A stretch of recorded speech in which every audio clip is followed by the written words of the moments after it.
Okay, terrific. Thanks. Am I kicking things off, or is Anthony kind of got the opening remarks and welcome? Yeah, I think Anthony's just going to quickly point out who's here for the members of the public and those watching on TV, and then we'll kick it right over to the FinCom from there. Okay, terrific. All right, good evening, everybody. This is the warrant hearing on the FinCom's warrant hearing for the warrant for Saturday. On the meeting is members of the FinCom, and I'll just point them out. Alex Began, Chairman, Vice Chair Mike Therian. Then I see Jim Purdy and Carrie Jelsma.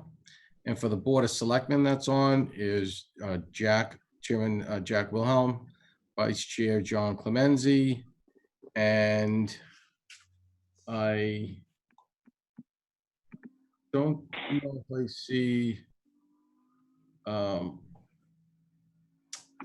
I see Selectman Cheeseman yet. But all yours, Alex, you can take it away.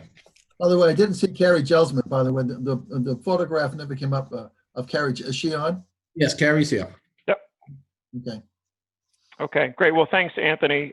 Good evening, everyone, and welcome. Thanks for joining us for our warrant hearing today on July 6th. Anthony got the introductions out of the way, which I appreciate. That's great. I'd be remiss if I didn't call FinCom to order.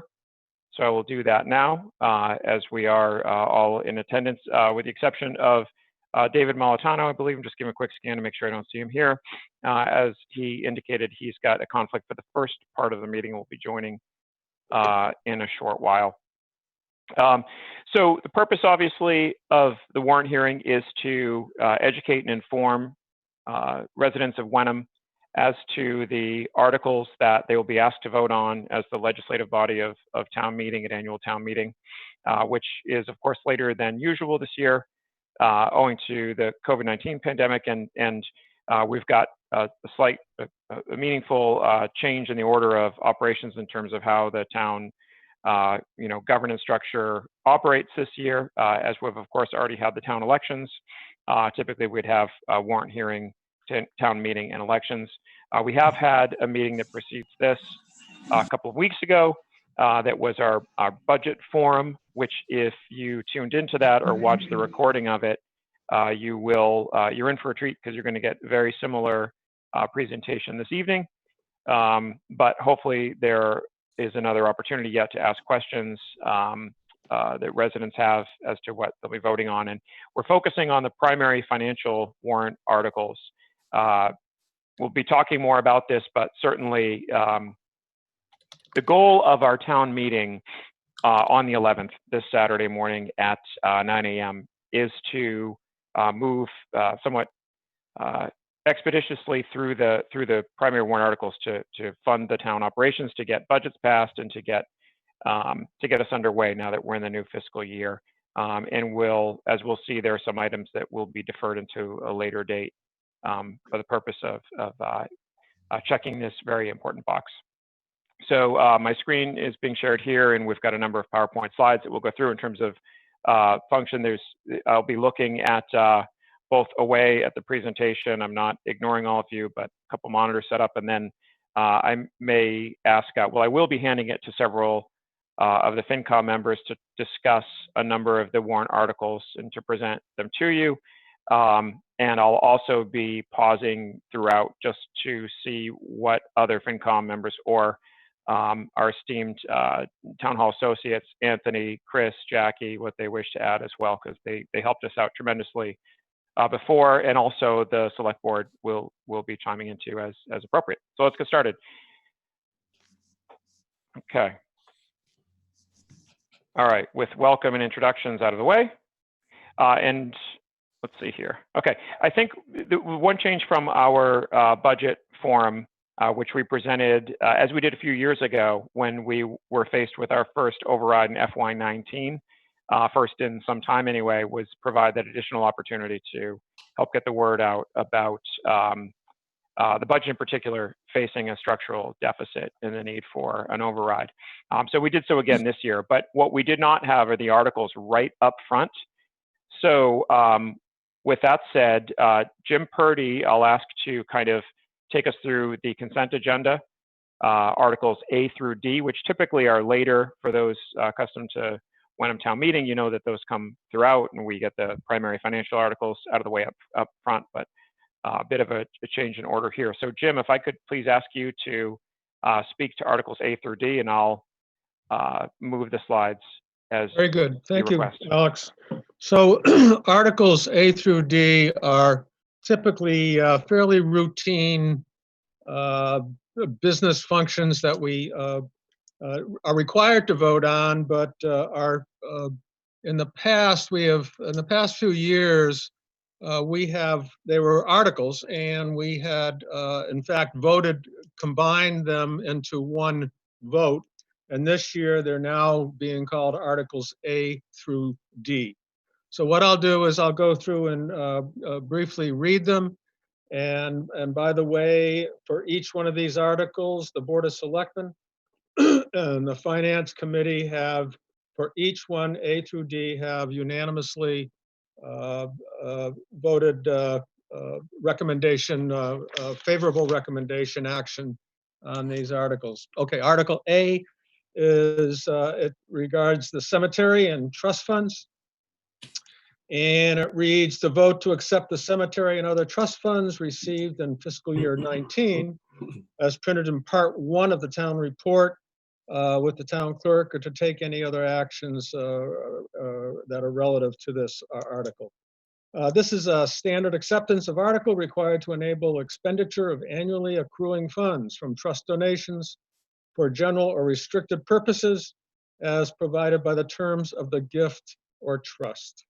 And as I mentioned, that's been fully supported by the selectmen and the Finance and Advisory Committee. Maybe people have questions at the end of these. Let me go through them all. Article B is cemetery maintenance fund transfer. And this article reads, to see if the town will vote to authorize the treasurer to transfer the sum of $6,000 from the sale of cemetery lots. Receipts reserved for the appropriation account to be used with the amounts appropriated for the highway department expenditures under Article 1 for the care and operation of the 3 cemeteries in the town of Wenham. So the service has been provided by the maintenance of the cemeteries, has for many years been provided by the DPW rather than a private groundskeeper services. The cost to maintain the cemeteries, the 3 cemeteries, is approximately $30,000 a year. Proceeds from the burials and the sale of lots have historically directed about $15,000 to $20,000 to the general fund to help offset those expenditures by the DPW. Article, let's see if there's anything more to this. Okay, Article C is regarding the transfer from the water operating budget to the water capital reserve fund, and it reads as follows: to see if the town will vote to transfer the sum of $35,000 from the fiscal year 2021 water operating budget into the water capital reserve account. So just a brief comment on this. This is a planning ahead transfer of funds, which is pretty important, actually. The water department maintains approximately 28 miles of water main throughout the town. While the infrastructure is in relatively good condition, but it was installed 40 plus years ago and will need to be incrementally replaced over time. So this transfer from the $35,000 is made available by a reduction in debt payments of several years ago. So the $35,000 goes into this reserve to plan ahead for the replacement at some point of the water pipes throughout the community. A pretty important process, and it's thinking ahead, good thinking ahead by the water department. And finally, Article D, roadwork, Chapter 90, it's so-called, from the State Department. Massachusetts Department of Transportation, the Highway Division. And it reads as follows: to see if the town will vote from available funds a sum of money for work on town roads, subject to conditions detailed by the Mass Department of Transportation, the Highway Division, pursuant to Mass General Law, Chapter 30, Section 39M, Chapter 149, Section 44J, and Chapter 149, Section 26 through 27F. Said work is to conform with the requirements of the Mass Department of Transportation.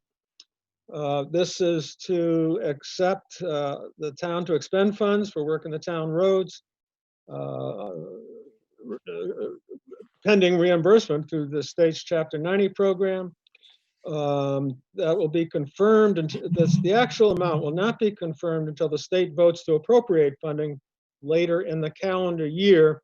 Historically, the amount has been approximately $150,000. And no major changes are anticipated for this coming year. But we will have to wait and see given the finances of the state, but hopefully it's 150,000. So those are the four articles, Article A, B, C, and D.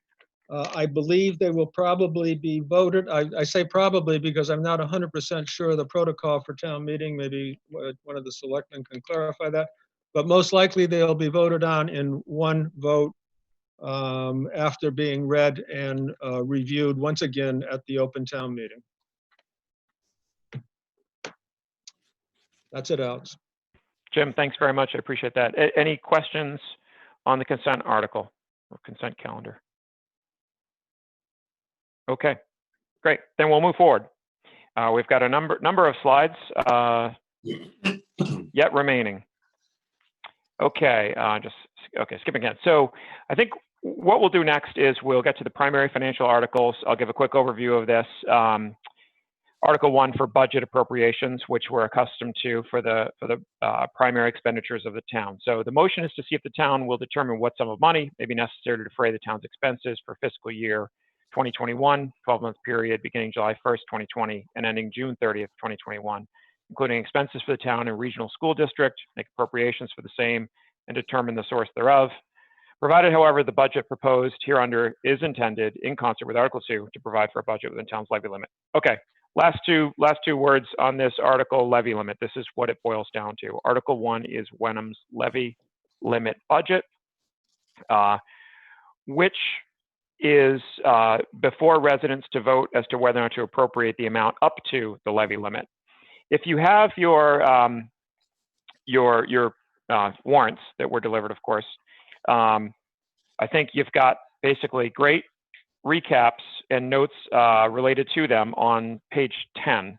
If you were to look at it, I think that it is, and for those who might be watching live or recorded version later, the FY towards the bottom third of page 10, I think is very helpful. FY 2021 levy limit calculation. This has, in just a handful of short numbers, the way in which we arrive at our levy limit budget, starting with the FY 20 levy limit, adding, of course, Proposition 2.5% to that new growth, arriving at our new levy limit, and then you add to that debt exclusions, and that's our maximum allowable levy. Of course, as we all know, we're in an override situation wherein our levy limit does not, when appropriated, fully fund all of our budgeted expenditures, which is what we'll get into next. But I do think this is kind of helpful to jump back to as you're making sense of the budget and the big picture of Wenham's fiscal situation. This is a great starting point. Okay, so what we wanted to do, I'm not spending a lot of time on this, but when we met a few weeks ago for our budget forum, we wanted to ensure that residents understood that from a FinCom perspective and from a municipal finance standpoint, Wenham was responding actively to the COVID situation. Typically, here's kind of an outline. I'm not going to read through it, but it seeks to depict the activities on sort of a seasonal basis, if you will, of FinCom and many others, those within the town, the finance director, the town administrator, the select board, of course, the schools, the regional school district, both school committee and leadership administration, and then our partners in Hamilton as well, with whom we have numerous successful joint partnerships to both both as member communities of the regional school district, but also we've got the library, joint rec, Pleasant Pond, inspectional services, and so on. So as we build the budget and start from a expense side, we seek to understand how things are looking really beginning in earnest late summer, fall, and then throughout the winter. So this is typically how it works. And of course, if we think about mid-March when COVID struck and the lockdowns basically took place, we would pretty much be wrapping up then for April town meeting. But we did not have that this year, of course. So after a brief hiatus, as everyone settled into their home Zoom offices, we reconvened and spent more or less, 3 months meeting every Wednesday as we typically do to focus in on a couple of things. Notably, what would change for FY21 given COVID, and what changes were there also for FY20 budget? So what expenses that were not anticipated related to COVID was the town facing? Were there any savings along those lines as well? And also, how should we be viewing the FY21 budget, which we more or less viewed as wrapped up, of course, not delivered yet to town meeting, but what would we do? So we met weekly, as I mentioned. We looked very closely at the revenue expectations and receipt of revenues over time on a weekly basis, as well as longer term, what we expected them to, how they might change throughout the coming fiscal year, which we're now in. Think about the 1/12 budgeting scenario, which technically we're in. So this is whereby the state allows for the continuation of financial operations for towns who had yet to approve a budget, obviously before June 30th, before the end of the current fiscal year. And without getting into it, in short, you're enabled, you afforded the ability to continue expenditures at 1/12 of your prior year, which makes sense. It's kind of a month to month, if you will. We're in that, although for a very short time period with retroactive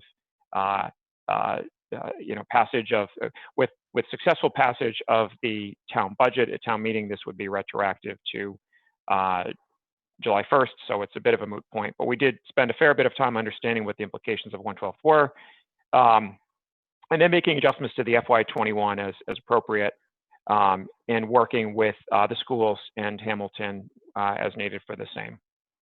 So here's an example of what some of the cash flow updates looked like. A lot of credit to Chris Holak in particular, as well as Jackie Bresnahan and Anthony Insaldi, of course, in organizing and responding to the crisis and really generating new reports and new ways of looking at the numbers to answer the questions that FinCom had. Chief among them were, with such a drastic shock to the economy, what does this mean for the town of Wenham? Are we in trouble immediately, longer term, and to what extent? And much of this is unknown. So beyond speculation, we can provide reasonable estimates and forecasts. So for example, where many larger towns, cities were impacted immediately by huge reductions in sales tax from restaurant, entertainment, and related industries that shut down entirely, Wenham did not face that reduction. We did have changes to state aid, which we'll get into. But in some ways, given that our primary revenue is from residential real estate, we expected that to continue. However, to what extent would tax payments be either delayed or not materialize in the same way that they have in prior years? So Chris and the team basically would put together estimates of where we were year over year and what percentage collection rates, for example, had taken place. What we found is there was very little in the way of a short-term impact with 40 million Americans out of work. To the extent that that's going to impact Wenham in different ways and in varying ways, we don't know longer term what the impact will be. But we were more or less confirmed or confident that Wenham's near-term financial situation was one that was stable and not falling apart due to COVID. Of course, the net position at the bottom of this slide, where you can see, is $50,000. It's not exactly sanguine with respect to, significant levels of cash that we would be able to outlay if we did have a major reduction in revenue.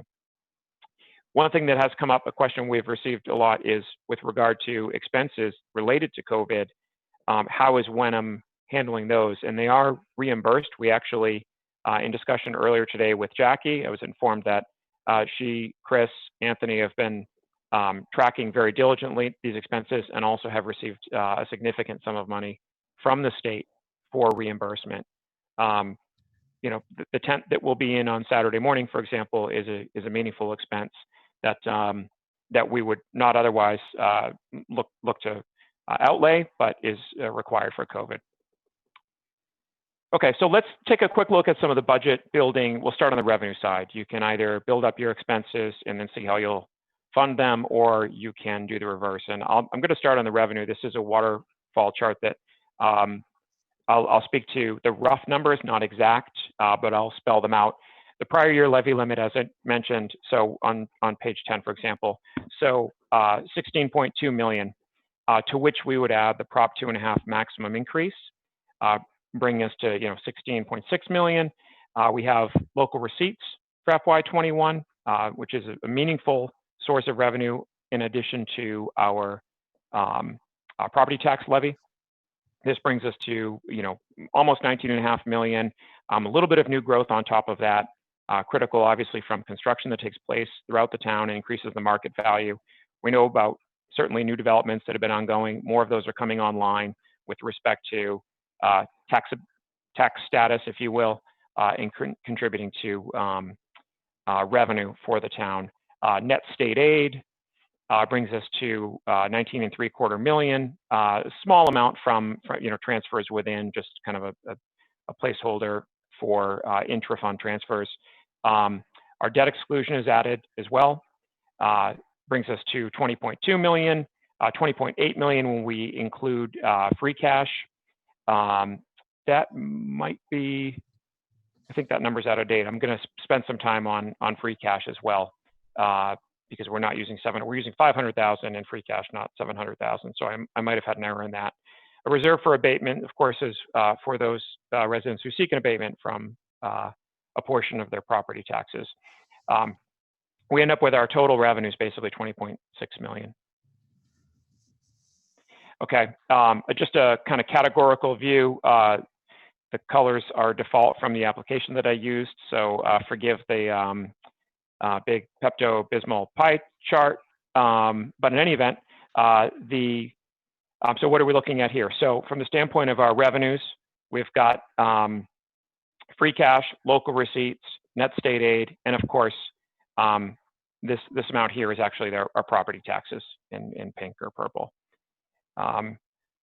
This is net of 195,000, which is a net negative, which obviously can't be depicted on a pie chart as a wedge. So this amount of $20,400,000, $409,795 is net of that. Okay, so some of the free cash and capital highlights for the FY21 budget. I mentioned that free cash we're going to be talking a little bit more about. So our FY19, which is the most recent certified free cash level. Of course, free cash results from expenditures that are less than budgeted or revenues that come in higher than projected. Those amounts fall to free cash. We have 954,000 this year, or our most current free cash. That has been trending downward as we have, number one, been in a fiscal deficit situation for the past several years, and also as we tighten up budget forecasts. That number has decreased. In terms of its usage, it was 700,000 last year, okay, which is down from 750,000 the prior year. Now, when I say usage, this basically means we are in a situation where there's a fiscal deficit, and we are allocating free cash to the operating budget for purposes of, in the case of the need of an override, which we've had for both FY20 and FY19, 2 years prior to this, reducing the amount of that override. So free cash can be used to subsidize the tax rate in a scenario where there's excess levy capacity and we do not need to tax residents up to the full amount that is allowable. We're not in that situation, of course, but it can also be used to reduce the override amounts, which in effect reduces the tax rate to some extent that our residents pay. One other note on that, it's desirable to use free cash for kind of one-time capital operations and not to fund the operating budget, just from a municipal finance best practice approach. We have made meaningful use of free cash to balance the budget. However, we've reduced our dependency on it, and that trend certainly continues this year. But it's a difficult Band-Aid to rip off, because again, every dollar that a free cash is not applied to the budget, holding all else equal, means a higher override by the same amount. Originally, we planned on 600,000, roughly 596,705. We reduced that to 500,000. Okay, and we did so basically by moving capital to the operating budget and deferring other capital items to a later town meeting, which is expected to be held this fall. Okay. Major capital items include 200,000 in the operating budget, as I mentioned, and the fire truck as well, which is just shy of 500,000. The first year, this note here, first year paid with prior fire capital account. The funding of the fire truck is expected to be via bond anticipation notes, the first year of which, during FY21, for which we're budgeting now, of course, is a small amount of, I believe, less than $10,000 for that expense, which the fire department has used a small fire capital account that was on the books in order to allocate for the first payment. We'll talk more about the fire truck, of course, too. I'm going to pause for a minute in case, as I mentioned, anyone at FinCom is thinking that I am missing something, as I often do, and they want to fill in some of the blanks. Okay, I'm not missing anything glaring as of yet, possibly. Shift over to the expense side. Another pie chart that gives basically a high-level categorical breakdown of expenses. We see the yellow largest slice being the Wenham assessment for the regional school district education at 55%. And then roughly in next largest on down, public safety, 11.4%. It's a large other category at 9%, but otherwise it'd be so many slices. General government operations, 6.5%. Public works, 7.5%. General government, 6.6%. Culture and recreation, 5%. 2% to debt, 1% to health and human services. Rough categorical breakdown: $21,371,000. We see that our expenses are in excess, right? 21,371. If I jump back, we're looking at revenue, right? Shortfall of 20,400,000. So now we start to see the picture of the shortfall kind of unfolding, and the resulting Prop 2.5 overrides. This slide, sorry to jump around, just want to make sure I didn't skip one. Expense trends just gives a bit of sort of a medium-term trending display of where these numbers are with respect to revenue in the top half, expenses in the bottom half, and kind of starts to allocate certain numbers to the override. So I'll walk you through a little bit of this. The gray column right in the middle, FY 2020 voted, is what FinCom had originally set forth with the budget for next year. Excuse me, that was last year's. Several of these had a pre-COVID and post-COVID. The FY21 proposed is the current budget that we'll be focusing on now. Okay, so we have revenue and free cash at $20,409,795. And then we have expenses, which total $21,371,440. Now, there's a budget increase if both overrides fail. Okay, this line with the top circle there, kind of oval circle over $20,409,794.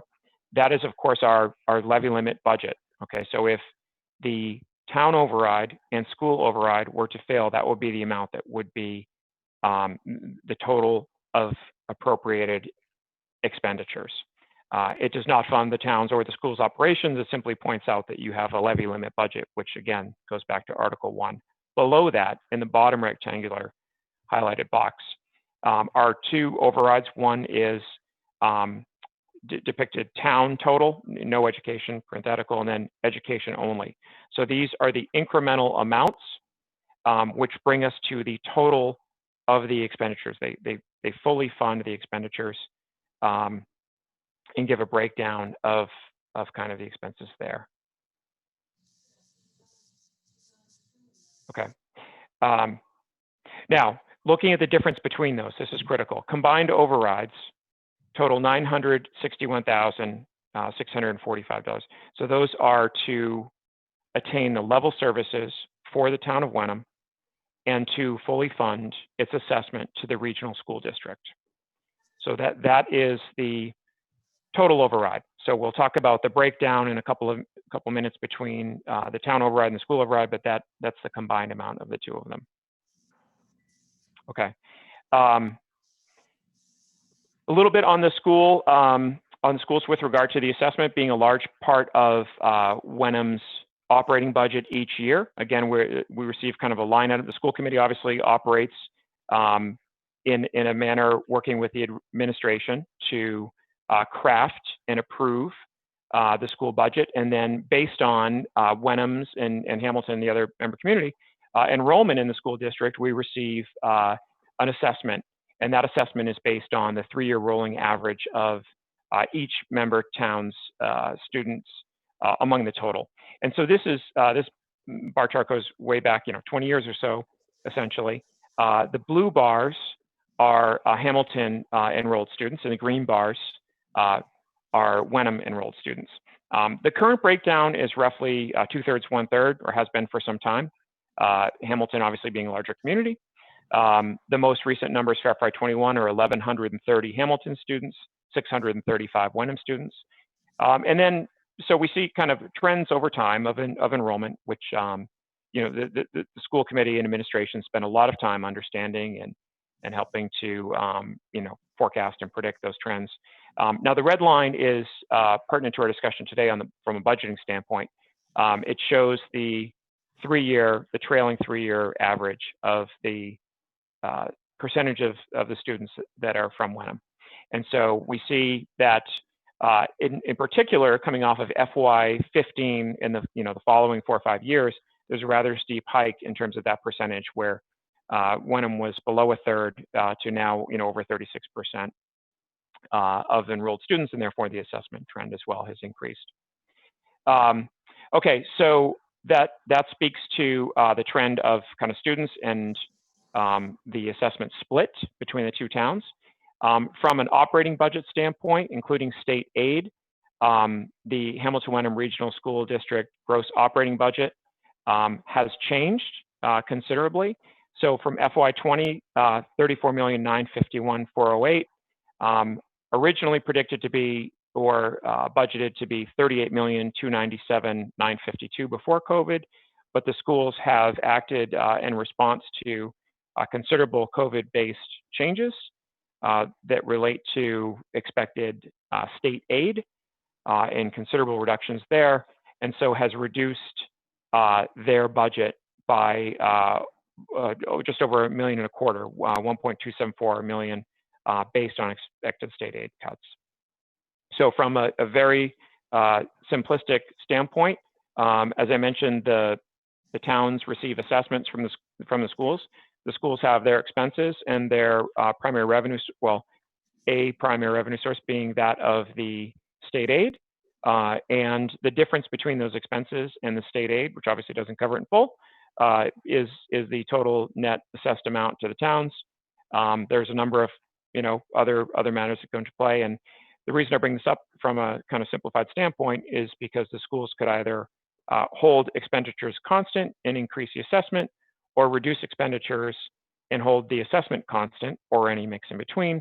And the latter scenario is what the schools did. So they undertook the challenge of reducing their expenditures, holding the assessment constant throughout.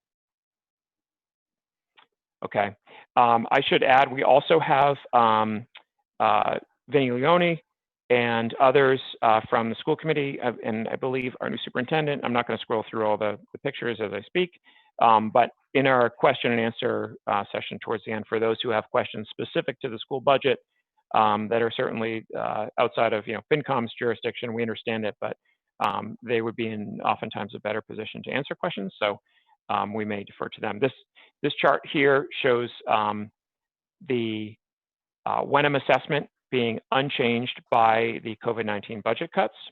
So we have a net operating budget for FY20, pre-COVID level for FY21, and post-COVID level. Debt service, total assessment, and then Wenham's assessment, you can see is unchanged there at 11,596,796 pre and post-COVID. Okay. Okay, so where's the school funding in Wenham's budget article? So Articles 1 and 2, levy limit and free cash, and then Article 5 is a school override. I think that this is, in terms of, if everyone would please just mute, I think it may be taken care of, thank you. We're going to actually be going through the articles in kind of a bit more of a sequential framework from the standpoint of where the town and school overrides come into play. So we'll be coming back to this. But the school override is 723,722. Our original override amounts was 1.1 million combined school and town, with roughly 2/3, 1/3 total split, where the town's override was 360,000. Add to that the 723, get 1.1 million. Through the efforts of the finance department, town administrator, Jackie, and FinCom, we were able to reduce the town override side, in addition to absorbing some expected state aid revenue declines, both on the state aid side and on the local receipt side, which we'll talk about, and was in addition able to reduce the town override from 360,000 to 240,000. We'll talk more about that. At this point, what I'm going to do is hand it to Carrie Jelsma on FinCom. So Carrie is the liaison to the school committee and to the administration to talk a little bit about kind of some of the spending trends and the like related to the schools. Thank you, Alex. Hi, everyone. So this slide looks at the school's spending and town assessments by dollar amount over the past 5 years. The school operating budget has increased by about 6 million from FY17 to FY21, going from about 26.2 million to 32 million. And then if you look at Wenham's assessment, which are the green bars, they've increased by about 2.9 million over the same time frame, going from about 8.7 million to 11.6 million from FY17 to FY21. And Hamilton is the orange bar. And over this 5-year period, they've increased by about 3.1 million, from 7.4 million to 20.5 million. Next slide, please. Oh, is there one before that? It's the percent. Oh, it's not in there. Oh, never mind. I guess that's it. There was a slide that had percent change. Yeah, sorry, Carrie. I was expecting that too. That's okay. Well, I can just talk about it real quickly. Okay, thanks. So we did have a slide that has percent changes from year over year. So, for example, from FY20 to FY21, Wenham's assessment increased by 959,000 or 9.14% from last year to this year. And then since FY17, Wenham's assessment has increased by 33% and Hamilton's has increased by 17%. And as you had seen on that prior bar chart that had the assessments over time, a large chunk of that, like maybe 1.5 million, it's an estimate, is from the change in the apportionments. So that's different proportions of students going relative Hamilton to Wenham. And then also percent change over time, the school operating budget has increased by about 22% in the past 5 years. I think that's it. We don't have that's all I had for the school kind of historical slides. Cool. Thanks very much, Carrie. Okay. So from the standpoint of a very high level view of the primary financial warrant articles, I think that this is one that we will need to spend a couple minutes on, just making sure that people know the rough numbers and the associated articles. So Article 1 is our levy limit budget, okay? And that includes or goes hand in hand with the 500,000 in Article 2. So as has been tradition and typical convention for the budgeting and the use of free cash year to year for the past several years, Article 1 is levy limit, Article 2 is the separate allocation of free cash to help fund it. So those two together are seen in the first bullet. As I mentioned, 500,000 is being used in free cash. Article 3 then is what we'll refer to as the town override article, and that amount is 238,000 approximately. Originally expected to be 360,000, but was able to be reduced through a lot of the COVID reaction and planning that I mentioned. We also absorbed 300,000 in revenue reductions from the standpoint of state aid and local receipts, and we're able to still keep the override level, below where we were not able to eliminate it entirely, but we were able to reduce it slightly, or meaningfully, I should say.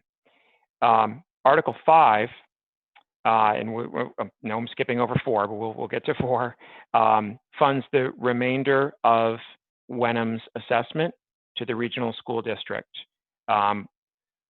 And that is the school override in the amount of 723,000. So combined, again, 960,000 would be the town and school overrides. Okay, this slide, and we'll talk a little bit about Article 4, which I skipped over. That is the loose leaf article. So from the standpoint of tax rate impact, that's a question that we continuously receive and expect to proactively sort of explain. This table does so, but it does require some explanation because of the nature of the warrant articles not being exactly incremental, meaning it's not an a la carte selection of one over the other, but it does build upon the successful passage of prior articles. For example, you can have an override article pass and a levy limit budget fail. That just would defy this budgeting approach. Okay, so the description is straightforward. You'll notice the FY20 tax rate is 1894 throughout, so that is our current tax rate for Wenham for FY20. And of course, what we're doing is we're modeling the estimated tax rates based on the successful passage or not of the warrant articles. The one thing I'll say is that we can't predict exactly what it'll be because there are other moving parts, so we're holding things constant, namely the town's market valuation and the median home value and the like. So these will change year to year, and so we will most certainly not get the tax rate exactly right given one of these outcomes, but it would be, generally speaking, very close. So we know that the estimated impact of the override, even given our levy limit budget, if all other articles failed, would be an increase of 54 cents. So we see that top two rows actually, but the top row in particular, bringing the tax rate to 1948. Okay, and that's an increase of 2.9%. Of course, we know that Prop 2.5 allows for the increase of the levy limit over the prior year's levy limit by 2.5%. But certainly, the actual tax rate can increase more so than 2.5%, as it would do even under our levy limit only increase. Now, what this does is brings the estimated tax bill for a median valued home, and we see down below that's about 575,000 thereabouts, to $11,215, which would be an increase of $311 approximately. Then what we do is we layer in, of course, all the other articles that we've talked about. But there are just some important points that I'll make as I speak to those, which are that there are dependencies upon them, and it's not the ability to pick and choose of residents, but to approve or not approve, and then the resulting tax rate will be determined. School capital debt exclusion. The amount is 5,421 for the override amount. So the tax rate impact is not even seen here in terms of the estimated impact of the override, 54 cents. Fire truck debt exclusion, 55 cents. So these first three basically are shown to have, relative to the levy limit budget, not a significant impact on the tax rate. The town override, of course, is 238,000 approximately, and so that would increase in addition to the others, or excuse me, inclusive of the others, by 80 cents. So from 1894 to 1974. So you can see it's not a kind of cumulative. We're not adding 54, 54, 55, and 80. It's 80 cents, assuming those other articles were passed as well. That would be an increase of 4.2% over FY20, and you can see the corresponding, estimated tax bill and year-over-year increased dollar terms on the right there. Override at 723,000. That would bring the tax rate increase to 135 in total. So from 1894 to 2029, which would be a 7% increase. Okay. Now we put both of those together. If we're to fully fund the town and schools operation, of course, that would be required for both of those overrides successful passage at both town meeting and the ballot, which we have the interesting knowledge of already this year. And that would be an increase of $1.64 to the tax rate.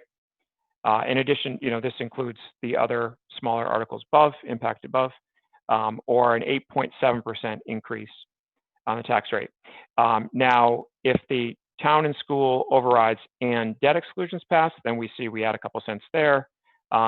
Loose leaf as well, which is Article 4. Thank you, Anthony. Which is contingent upon the successful passage of the town's override. However, it did not pass at the ballot. So I think for purposes of town meeting, we can more or less skip over Article 4 for loose leaf, unless I'm corrected now, but that's my understanding. Yeah, Alex, there was a question from Cameron, and he said, do we need to approve Article 3 in order to approve Article 5? Are they separate? I'm wondering if he meant Article 4. So, because Article 5 is the fire truck. Right. And I think you just answered that question. So Cameron, if you have a further question, you can let us know. Let's go to well, I don't want to jump around too much. Right. Article 1, levy limit. Article 2, free cash. Article 3, town override. Those are separate and distinct. Article 4 is contingent upon 3. Article 5 being the, oh boy, you think I should have my warrant book open here. It's been an interesting year with our numbering of articles and our splitting them. Okay, so Alex, can I make one note that I think might have caused our resident question for you? Sure thing, Jack, of course, always. So when the FinCom was initially putting together their budget slides this year, we were still operating under an older version of the order.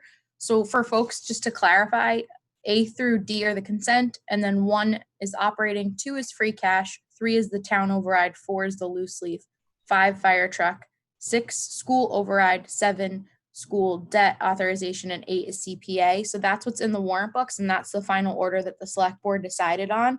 So just for folks that are seeing the article numbers at home, there's some older documents that didn't get those updated article numbers. So always try to think of the title of the article. Sorry for the interruption. No, thanks, Jackie. I greatly appreciate that, because the original ordering was pretty deeply ingrained from the FY21 process, and I've clearly been yet to adjust to the new one, but we'll get there. Right. So certainly on page 21 is where town override is Article 3, loosely 4, contingent upon it, fire truck 5, school override 6, school debt 7 is the current breakdown of them. So the reordering, I think, makes sense. It's just a departure and requires that. So hopefully that question, with your help of Jackie, was answered for Cameron. Okay. So the tax rate breakdown is one certainly that residents will often ask for first. I mean, I think typically what we've done in budget forms and warrant hearings in past years is to describe the process, talk about what's different in the current fiscal year, and certainly there's no shortage of changes and challenges this year. But this is kind of the breakdown. Of course, the overrides require two-thirds majority at town meeting, simple majority at the ballot. Both of them passed at the ballot by a simple majority. And at this point here, we have the full information related to the articles, which I'm just going to quickly kind of go through because I think that we've covered them in detail. The loose leaf matter, we don't need to spend much time on because it did not pass at the ballot. I know that for some time this has been discussed, certainly by FinCom, and I know also on the select board with respect to a service that residents have been accustomed to receiving. I will just add that there have been extensive discussions in public deliberation by, FinCom in particular, whereby we supported the elimination of the loose leaf pickup in its place, a bag leaf pickup, mainly because of the opportunity for the town to, at this critical point, to have savings related to work that needs to be done, and that is not related to leaf pickup other than by the DPW's ability to perform those services if it were not for loose leaf. And more specifically, those services are stormwater testing and outfalls and catch basins and the like, for which the town would have to spend $50,000, which is a meaningful sum, to contract that out to a third party. So the savings come in the form of not paying a third party to do something that the DPW can do in-house. However, that requires that we not spend a few months doing leaf pickup. So it's a bit of a there's some interdependencies or interrelationships between a couple expenditures, and it's not as clear as we don't want to pay for leaf pickup because one would otherwise just say, well, we've already got the services, but there are opportunity costs that are meaningful. So I do want to hand over to, this does not have the, bear with me one second here. Does not have my breakdown of my FinCom Padres. So Jim already covered for us Articles A through D, which I very much appreciate. I covered 1 through 3. Carrie, I stole your thunder on loose leaf. I apologize for doing so. Is there anything else that you wanted to add? Sorry, Carrie. On the fire truck, Mike Therian, I'm going to pass it to Mike to talk about this article in particular. Thanks, Alex. I'll go through this quickly. This is the debt authorization inclusion for the fire truck. This is engine 4 replacement, which is a pumper truck. And we're looking for the town to appropriate the sum of $475K to purchase and equip a new fire truck.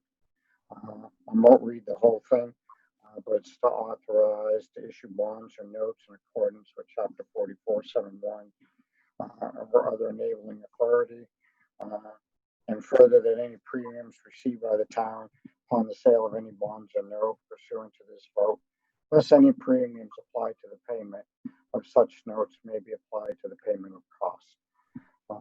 So basically what's going on with pumper 4, engine 4, which is a pumper truck, is it was inspected, passed inspection barely, but the inspector found the right side frame of engine 4 with extreme rust, corrosion, and frame separation. There's also body separation due to the weakened frame. The inspector informed the fire department he will be not inspecting engine 4 next August because of safety concerns, i.e. it won't pass inspection. The problem with engine 4 too, it's 21 years old and has very few years left. So if the question was why the need for 2 pumps and not just one, if the town will only go with 1 pump, the Insurance Services Office, ISO, Rating that is used by all insurance companies to determine premiums for commercial and resident fire insurance will also go up. And this department's standard response to any fire alarm incident is 2 pumps and a ladder. To stay compliant with the National Fire Protection Association, this is a standard, 2 pumpers and a ladder. Are there any questions or concerns? Okay, over to you, Alex. Great, thanks, Mike. I appreciate that. I just want to reiterate too, as Mike did a great job describing, the situation that we know we're going to be in. We know that we retire capital, both small dollar capital and large dollar capital, as is a pumper truck, in time. They have a useful life and then they wear out and it's no longer worth repairing it. The cost of repairing this truck, as we understand from Chief Kavanaugh, is exorbitant. I mean, it's basically untenable as an option. And because we also have this kind of interesting situation wherein we've been told it won't pass inspection. I mean, if you were told your car wouldn't pass inspection, you've got a forced window. There's forced action, and you've got a window in which to act, knowing that you need a car. We spoke several times as together, FinCom, in discussions with the chief and with Chris, Anthony, Jackie, and some of the questions a lot of the discussion related to kind of mutual aid and the importance there, whereby we're not helping nearby towns and communities when they have fire calls, and vice versa. They're not helping us if we weren't to be part of that mutual aid agreement, which is really critical to the town, we believe, as a service, a public safety service in particular. So there's the kind of aspect of insurance related components that might increase, but I think while that might be buried, I think what is more kind of evident is the fact that as we see responses among these neighboring communities, many of which have smaller resources, that's one that we could rely upon heavily. And so I had posed the question to Chief Kavanaugh, when did we ever have just one truck? And it's always been the case. We've had two pumpers. So Alex, question from Michelle Bailey. Her question is it being special ordered because of the size of our fire station? Same. I believe it's the same as the other fire pump we have today. Is that correct, Chief? I'll let Chief Kavanaugh speak to that. You are correct. It is the same as engine 3. Yep. So it will not be, it is a special order, but they've already made one. So they already have the plans to make this. So we've saved a lot on that. Thanks, Chief. Thanks. And I'm sure the question relates to the fact that we have smaller doors in our firehouse than our otherwise typically used. And there's some history to that, which I'm fortunate to not know all the details of. So I don't need to try to recount it. Any other questions before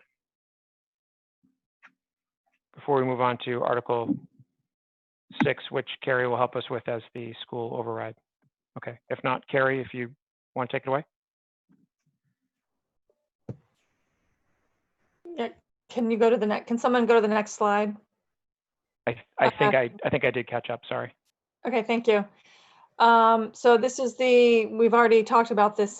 This is Article 6, the override for the regional school district annual operating budget.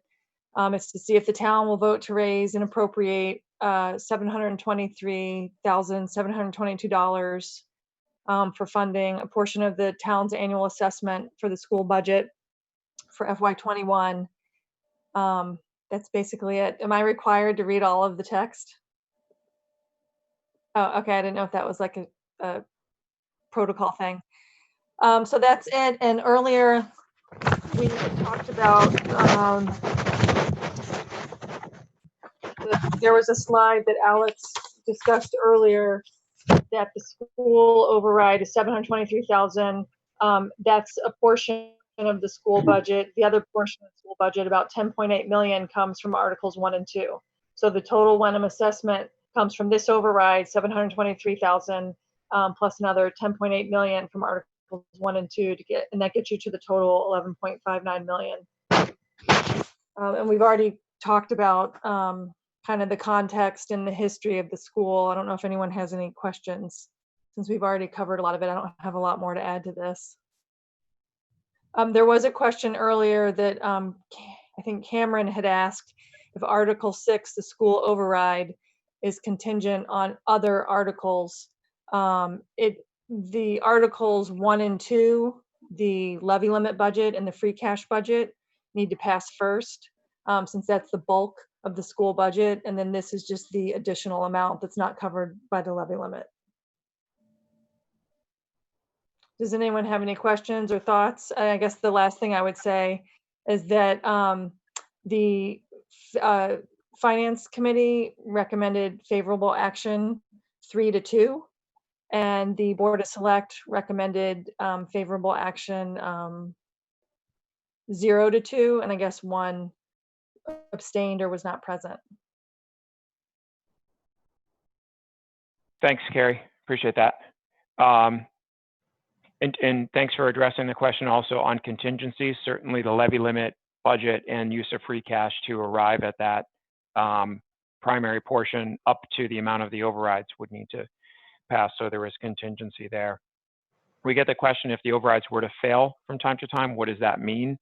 From the standpoint of the school override, the school committee has the autonomy, operates in an autonomous manner to approve the budget working with the administration. If the school override did not pass, there is a pre-established set of operations that can occur whereby the school committee is given some time to work with the administration and re-approve, perhaps the wording is recertify, and then subsequently present again to the towns an updated budget, the amount of which can be different if so desired. On the town side, we don't have that ability to kind of rework, if you will, the levy limit budget. The amount that's allocated in the article that appropriates the remainder of the town expenses is specific to that. So if the town override were to fail, it is with certainty that the town operations would need to operate with that amount reduced, the $237,000. The implications of that, because we've got that question as we've received on the school side as well, what does it mean if an override doesn't pass? We're assured our service and/or staff cuts based on the nature of the expenditure reductions that we've already kind of arrived at given the current budget. So I just wanted to make that point in case others were or have asked it already. Alex? Jim? Just a reminder, not a reminder, but the 723,000 was the initial override request by the school committee as they went through their process, and that remained the same as they lost the 1.3 million from state aid. So it's the same number to try to essentially help keep them even from their operating budget from the prior year. That's right. The assessment did not change. And the one thing I'd just change about that statement, Jim, even though you're right, is that it wasn't, the 723,000 wasn't an override request per se by the schools, because of course the warrant structure in our budgeting approach determines how much of the override is in effect to fund the schools and how much to fund town operations. One point that I didn't make earlier, should have, so I'm very glad that you brought that up, is the manner in which the town arrived at that split. So of course, the assessment to Wenham is simply a line item like any other expenditure. And so when you tally all those up versus revenue and there's a shortfall, there's no prescribed allocation one or the other. So the town has to decide in what way it determines the additional funds for the combined overrides, if you're splitting them up, are to fund each of those two needs, that is remainder of town services or schools. The approach that was taken was to look at the change in year-over-year dollar expenditures from the town side and the school side, and then proportionally determine how much of that dollar increase was on the town side and on the school side, which worked out very close to 1/3, 2/3. So at the original amount of 720,000 and 360,000 in our pre-COVID budget, that's a 1/3, 2/3 kind of split, if you will, whereby the combined articles would be allocated in that manner, which the select board generated that approach, and FinCom supported it as it seemed reasonable and equitable. That's the final point I think I had to add. We can open it up to questions, certainly. We hope we have several, and throughout, I invite FinCom, and as well, if there are questions specific to the school's budget, we have our colleagues from the administration and school committee who I'm sure are willing to answer those as well, and we thank them for joining.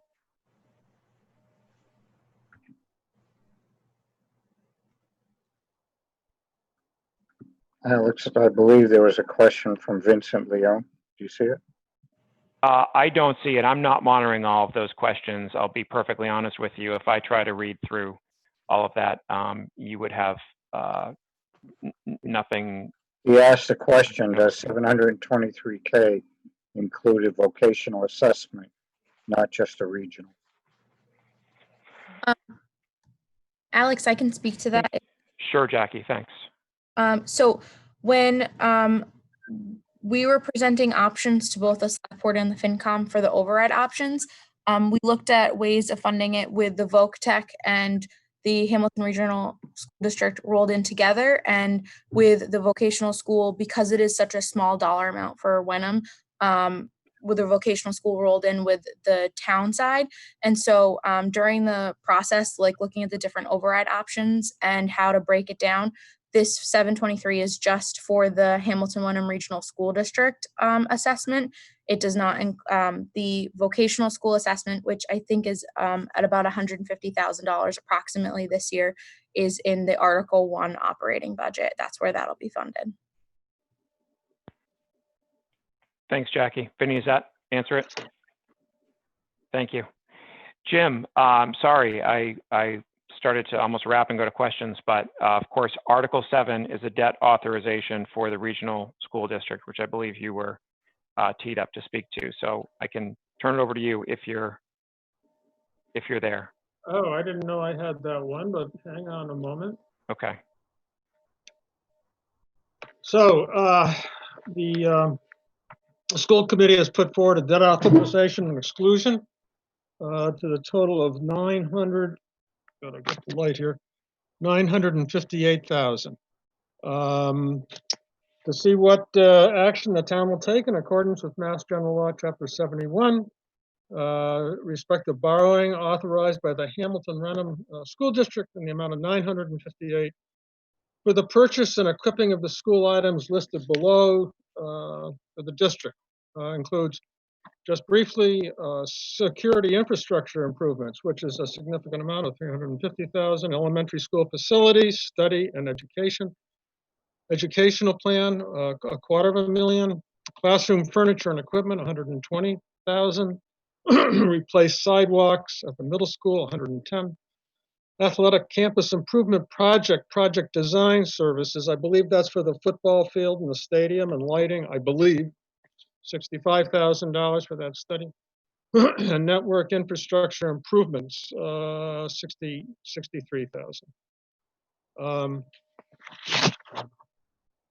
So they've been identified, the Hamilton Wenham school system has identified these priority needs. And they can be found in the 5-year capital plan.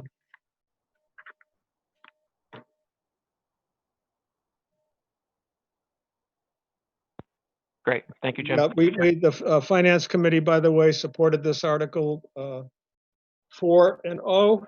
The Board of Selectmen voted 0, 2, and 1, similar to the school override, operational override.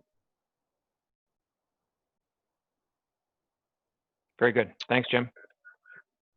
That brings us through the primary financial warrant articles. Next up, we have the CPA article for CPA appropriations, which I believe Patrick Waddell might speak to. Is that correct? It is. Great. Thank you very much. Thank you, sir. Sure. So Article 8, got several motions. The first motion, fairly straightforward. This is just to see if we're going to take up the articles. And big piece is just allocating 10% of the money that comes in to each of the three dedicated buckets, open space, affordable housing, and historic preservation. Recreation gets zero dedicated funds. So the first motion is just to begin discussion, it appears. So if we move to the next motion, here is the budgetary transfers, 10% of the total amount, again, 42,675 each to historic resources reserve, open space and recreation reserve, and community housing reserve, with the remainder of the money, 290,225, being unencumbered into the unencumbered except for the CPA itself in the budgetary reserve. And then we set aside 8,500 for the CPC administrative expenses to have Jackie help us and Catherine Tinsley as well. And again, favorable action by Board of Selectmen, unanimous across the board, FinCom and the CPC. This is very standard. Article 2 is motion number 2 is to fund the town hall debt to the tune of $124,000. I believe we have 6 years left on the debt. So this basically funds the remainder of what's owed on town hall. And if we don't pass this, it goes straight to the operating budget. So this is very important. And again, it's going to be broken down by 42,696 from the Historic Resources Reserve, because it is a historic building, and the $81,804 from the Budgetary Reserve. And again, favorable action by all three groups, unanimous. This we had approved, recommended to town meeting, $1,200 from the CPA to go to a bench for the canal. That is going to be passed over into the fall special town meeting as the status of access to the canal is now in question. And the motion number 4, so we had previously recommended the town meeting making a grant to the community house for $50,000 to them to upgrade their heating system. And as part of that grant, there was a restriction that had to be maintained in perpetuity, this is an organization that's been around, a building that's been around since early 1900s. And their board of trustees, board of directors came to us and said, in perpetuity is really not realistic, not fair for a $50,000 grant. Can we reduce it to more the life of the heating system? Which heating system you think 20 years?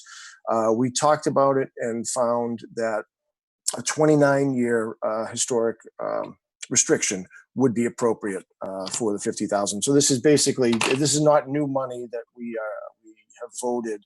It's an old article just updating the term of the historic deed restriction. So just updating from perpetuity to 29 years. And again, favorable action, I believe, was unanimous across all three boards.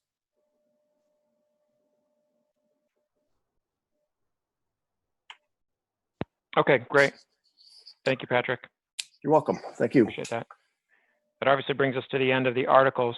We're happy to answer questions. I know that there's like a chat function, and I mean, it might simply be easier for people to come off mute. I don't know if Jackie or one of the hosts needs to enable that, or I think it's this is the open format, obviously. We're not using the presentation only for purposes of just enabling quick questions. So if that's doable, or alternatively, if Anthony or Jackie wishes to kind of moderate based on written questions, which I think can be submitted as well.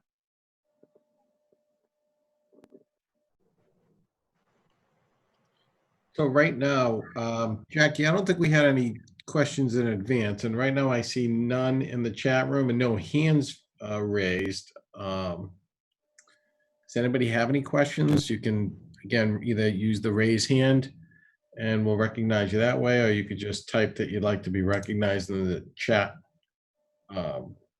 box. Yeah, I assumed there are questions because I see 53 next to in the panel there, and that's part of the chat function. But I never, for being someone who's on Zoom all day long, like probably several of you, I've never used that chat function, so I'm not going to attempt to go through 53 texts and ascertain questions. So Carrie and Mike both have been answering questions in the chat function for you, as well as Anthony, this whole time. So a lot of our questions that have been coming in have been handled already. So they've been answering questions as we go. Okay. So I have a question, Alex.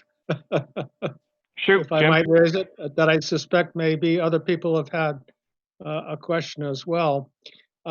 So we've had the ballot and the ballot questions on the meetings, and now we'll have the town meeting next week with further explanation for the fire truck or possibly the town override or certainly the school override. If people voted not to support the town override, the fire truck, possibly that capital expenditure, or the school override, but they vote positively for those at the town meeting, what's the outcome of that? How does that exactly work out? I think we've talked about this before. I just want to clarify it for myself and possibly others, Anthony or Jackie, or maybe. So the election creates the levy, in the override of the levy limit, and town meeting does the appropriating. So right now what happened was the voters approved increasing the levy limit. Now it's town meeting that says, okay, this is what we will appropriate to spend. So in that article, say for the town, the override passed, which increased the levy limit on the town override by, I believe it was 370,000. But at town meeting, we're looking for town meeting to just appropriate the 238, I believe it is. So now we actually have levy capacity, which we really haven't had in the past. So we'll only be looking to appropriate the 238. The rest just doesn't get appropriated.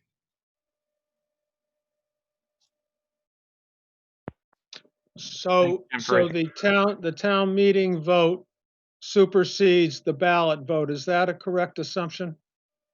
Well, I don't want to say supersede, but town meeting does the appropriating. So town meeting gets to say what you get to spend, and the ballot tells you how much we're going to allow you to spend. A larger amount was authorized at the ballots, but does not need to be and will not need to be spent. Right. That's correct. Or expenditures won't be planned, resulting in the levy placed upon the residential tax base in that amount. It will be lower than that which was authorized. Correct.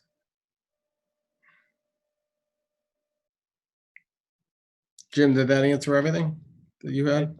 I think so. Yeah. So the levy limit, the votes at town meeting are a plurality, a simple majority.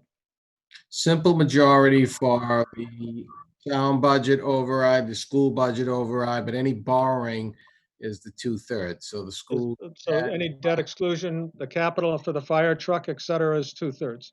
2/3, correct. The fire truck and as well as the school's debt exclusion. Which we will be having a one-page handout to correct what's in the book. The book says it's a simple majority. That's not the case when we cut and pasting these around. I think that was just an error that was missed by us, but we will have a handout for everybody at town meetings, just letting them know that. That's great. I have had folks a few questions about the process because it got turned around with the Yeah. ballot first and the town meeting Right. to follow.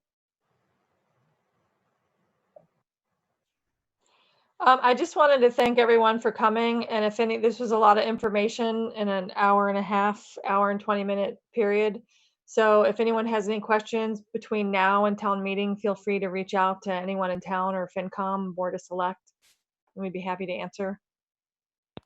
That's a great point, Carrie, that you raised. I wonder if Anthony or Chris, Jackie, is there a recommended, is one of the three of you perhaps in a better position to be in receipt of those emailed questions, assuming they're via email? Yeah, I'd rather them come to me. It's so they can just email me. My email's on the website, or it's Ansaldi. So it's AANSALDI@wenhamma.gov. Thanks for putting it out there, Jackie. It's in the chat box right now too that Jackie put out there. That way you can triage if it's a policy matter for select board or Right, you're right. I can- budgeting approach or whatever it may be. Okay, great, thanks. Alex, can I say something quickly? Of course, Michelle. Hi. So I wanted to make sure people knew that the school committee is meeting on Wednesday. So if they have any questions about the budget, they're welcome to come to the public comment period at 6 o'clock and make those comments. And also, since there is not going to be any sort of AV this year, the school committee is putting together a presentation that will be handed out. And so people should be sure to pick that up when they check in at the check-in table. But to save paper, if you're coming with us, someone else in your household, if the two of you could share, that would be great. And then the other thing is, a lot of questions were answered through the chat feature, but those are not seen when this is recorded for HWCAM. So those questions may have been answered for the one individual here, but they weren't answered for your recording, in case that's important to you.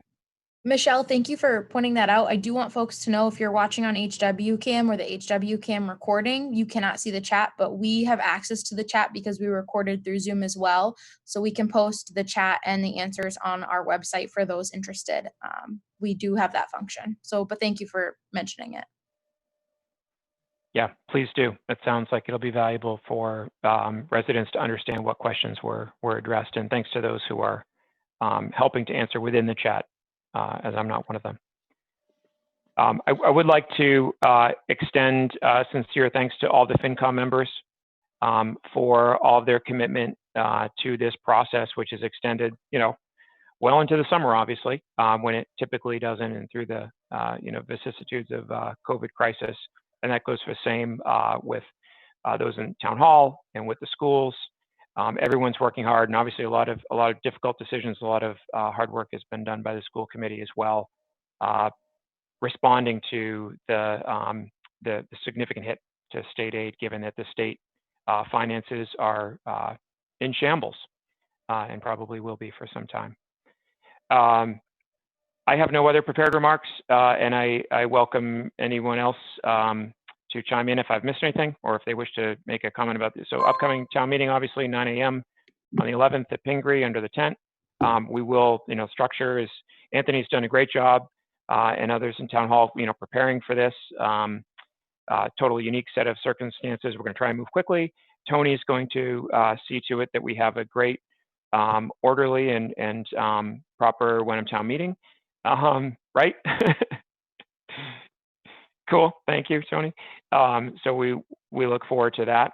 And of course, with less in the way of prepared presentations or not doing PowerPoints with the school or FinCom, please refer to the letter that's in the warrant with respect to the kind of state of the town, and follow on with any questions that you have for us through Anthony Ansaldi, please. Other than that, I will make a motion to adjourn. Second. Great, thanks, Jim. And we'll just take a quick all in favor vote and then see if anyone else has anything that they wish to add. All in favor? Hi, Alex.